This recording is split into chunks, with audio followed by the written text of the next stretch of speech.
सह्याद्रीच्या कुशीतील एक खरोखरच अतिसुंदर असं गाव. पुन्हा पुन्हा यावंसं वाटतं. घरं आजही मनुष्यहीन आणि सारखं सारखं जावं असं वाटतं. हाक साथ गाव साथ देत असतं आणि पुन्हा पुन्हा जावं असं वाटणारं हे छोटंसं टुमदार गाव आजही आहे तसंच आहे. फक्त आठवणी आमच्या बालपणाच्या या घराघरातील ओसरीवर. वाळूला बोलले का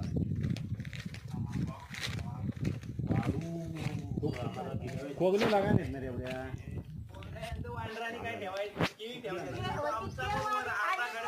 तुमचं हो मोर बी ना आंबा. खूपच छान असं हे गाव आहे. जरूर भेट द्या आणि आम्ही त्यासाठी प्रयत्नशील आहोत. जरूर भेट द्या गावठाण.